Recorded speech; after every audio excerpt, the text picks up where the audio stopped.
అరే ఏంట్రా ఎక్కడున్నావు? ఏమైందిరా? అక్కడ నువ్వు నాతో వచ్చావు కదా. ఏం మాట్లాడుతున్నావురా? నేను నీతో రావడం ఏంటి? పడుకోని లేదు, ఇద్దరం వెళ్ళావురా. ఈరోజు పడుకోవడం రానని నీ మొబైల్ మెసేజ్ చేశాను కదరా.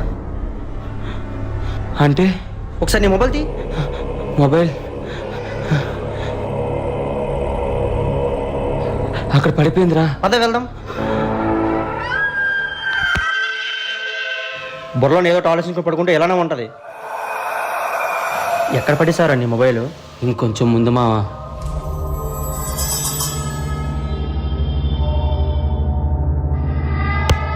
చా, ఇది ఇప్పుడే స్విచ్ అప్ అవ్వాలా? మొబైల్ అక్కడ ఉందా మావా? నేను వెళ్తా ఆగు.